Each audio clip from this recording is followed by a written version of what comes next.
दोस्तों, जब भी हम अपने प्लांट को ऑन करते हैं हमें बहुत सारी मोटर ऑन करनी होती हैं। लाइक कूलिंग टावर ऑन करना होता है, कंडेंसर पंप, चिल्ड वाटर। इन सारी मोटरों में स्टार डेल्टा स्टार्टर देखने को मिलता है। तो आज की वीडियो में हम स्टार डेल्टा स्टार्टर को समझेंगे। आप देख सकते हैं ये काफ़ी बड़ा स्टार्टर लगा हुआ है। ये इसके सीटी लगे हुए हैं R/V तीनों फेस के लिए। नीचे आप देख सकते हैं इसमें 80 एम्पियर का कॉन्टेक्टर लगा है। 125 एम्पियर की MCC भी लगी है और ये ओवरलोड रिले लगी हुई है इसके अंदर। ये 75 एम्पियर की है। स्टार्टर हमारा कितना भी बड़ा हो, कंट्रोलिंग 6 एम्पियर की MCB से करते हैं। वो मैं आपको दिखाता हूँ कंट्रोलिंग कैसे करते हैं।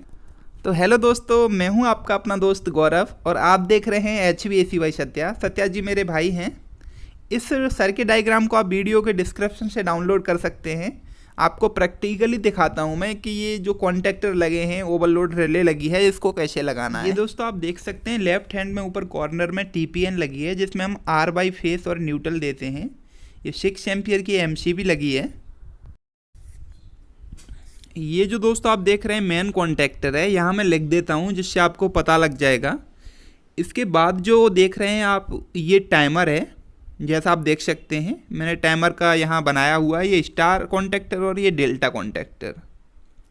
ये दोस्तों हमारा NO पुश बटन है जो ग्रीन पुश बटन है, और ये NC पुश बटन है जो रेड पुश बटन है। ये हम देख सकते हैं ये ओवरलोड रिले है।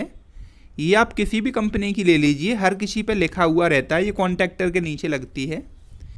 यहाँ दोस्तों TPN में मैंने सिर्फ फेस और न्यूट्रल दिए हैं क्योंकि यहाँ हम सिर्फ कंट्रोलिंग समझ रहे हैं। पावर सर्किट डायग्राम वीडियो के डिस्क्रिप्शन से डाउनलोड कर सकते हैं। न्यूट्रल को मैं सभी जगह जहाँ A2 पॉइंट है वहाँ लगा दूंगा।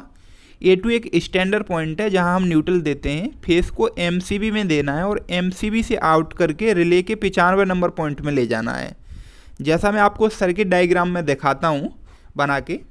जैसे दोस्तों मैंने ऊपर बताई थी वैसे मैंने न्यूट्रल की वायरिंग कर दी है। अभी आपको प्रैक्टिकली न्यूट्रल की वायरिंग करके दिखा देता हूँ।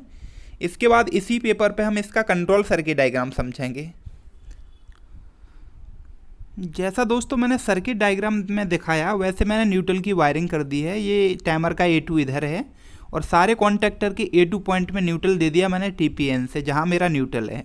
अब हम इसका अगला प्रोसेस समझ लेते हैं। अब हम अपने TPN से फेस को आउट करेंगे और अपना सिंगल पोल की MCB में लेकर के आएंगे। जैसा आपको मैं ऊपर दिखा रहा हूँ, यहाँ से सप्लाई MCB में दे देंगे और MCB के वैसे नीचे वाले पॉइंट में सप्लाई देते हैं। यहाँ मैं समझाने के लिए ऊपर वाले पॉइंट में दे रहा हूँ। MCB से सप्लाई को आउट करने के बाद जो रिले लगी है मेन कॉन्टेक्टर के नीचे, इस रिले के 95 नंबर देंगे। 95 नंबर पॉइंट रिले का कॉमन पॉइंट होता है और रिले का जो 96 नंबर पॉइंट होता है वहाँ से सप्लाई को आउट करेंगे। यहाँ मैं दिखा देता हूँ आपको स्केच से बना करके। 96 नंबर पॉइंट से आउट करने के बाद, हाँ दोस्तों आप रिले में 96 नंबर पॉइंट देख सकते हैं। ये 95 और ये 96 दो पॉइंट होते हैं, इन पर लिखा हुआ होता है, आपको कंफ्यूज नहीं होना है बिल्कुल। अब यहाँ से सप्लाई आउट करके अपने रेड पुश बटन में ले जाते हैं। Red push button NC push button होता है।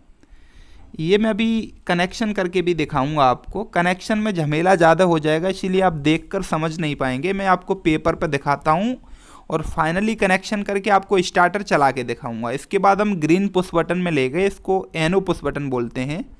अब यहाँ से आउट करने के बाद हम मेन कॉन्टेक्टर के A1 पॉइंट में लेकर के जाएंगे। हमने दोस्तों यहाँ A1 में सप्लाई दे दी है। अब इस मेन कॉन्टेक्टर को हमें होल्ड करने की ज़रूरत पड़ती है। होल्ड करने के लिए हम इसके ऊपर एक ऑक्सिलरी कॉन्टैक्ट लगाते हैं। अगर हमारा 3 पोल का कॉन्टैक्टर है तो 4 पोल का होगा तो चौथा पोल इसमें NO होता है, तो ऊपर वाले पॉइंट से NO पॉइंट में हम एक लूप दे देंगे। अगर 3 पोल का कॉन्टैक्टर है तो ऑक्सिलरी कॉन्टैक्ट लगाना पड़ेगा।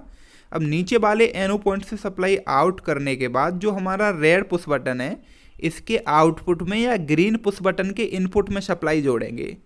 इससे कॉन्टैक्टर हमारा होल्ड होने लगेगा। जैसा हम पुश बटन दबाते हैं तो कॉन्टैक्टर लग जाता है। अगर इस तार को हम नहीं लगाएंगे तो जैसे ही पुश बटन से हाथ हटाएंगे तो हमारा कॉन्टैक्टर होल्ड नहीं होगा। इनको मैं इस बॉक्स में फिट कर लेता हूँ। इसे खोलने के बाद इसमें आसानी से फिट कर सकते हैं आप आराम से, कोई दिक्कत वाली बात नहीं है। इसको इधर से टाइट कर दिया जाता है जो एक बार्सल की तरह काम करता है। दोस्तों दोनों पुश बटन को मैंने एक बॉक्स में फिट कर लिया है। रिले से इसके दोनों पुश बटन में सप्लाई दे दूंगा मैं, जैसा ड्राइंग में दिखाया है। आप आराम से समझ सकते हैं, कोई दिक्कत वाली बात नहीं है। अब यहाँ से मैं एक लूप दे दूंगा अपने जो टाइमर लगा है उसके A1 पॉइंट में।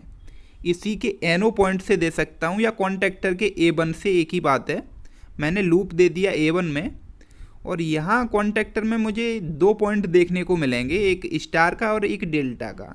इसके ऊपर लिखा होता है कि आपको एक स्टार में लूप देना पड़ेगा और एक डेल्टा में लूप देना पड़ेगा। उसके बाद आपको नीचे जो पॉइंट होते हैं इसके स्टार और डेल्टा के, वहाँ से सप्लाई मिलती है। जैसा मैं आपको दिखा दूँ, इसका आप नीचे वाला पॉइंट देख रहे हैं 28 नंबर डेल्टा और 18 नंबर स्टार।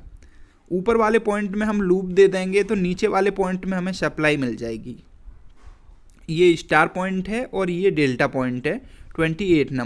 28 नंबर है, सॉरी, ये 25 लिख दिया है मैंने यहाँ पे।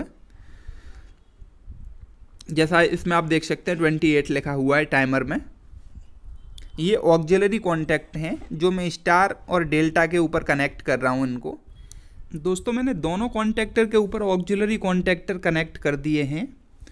और यहाँ जो आप NC पॉइंट देख रहे हैं, जैसा मैं आपको यहाँ कनेक्शन में लिख देता हूँ, ऑक्सिलरी कॉन्टैक्टर में जो NC पॉइंट हैं, अब मैं स्टार से सप्लाई आउट करूँगा और डेल्टा के NC में ले जाऊँगा। ये मैं सेफ्टी के लिए यूज करता हूँ। इसके बाद हमारा जो स्टार का A1 पॉइंट है, यहाँ सप्लाई जाएगी डेल्टा के NC से आउट होकर के। सेम अब डेल्टा के 28 नंबर पॉइंट से आउट होने के बाद स्टार के NC में जाएगी ऑक्सिलरी कॉन्टैक्टर के जरिए। इससे सप्लाई आउट करने के बाद जो हमारा डेल्टा कॉन्टैक्टर है इसके A1 में लगा देंगे। ऐसे करके हमारा कंट्रोल सर्किट डायग्राम कंप्लीट होता है।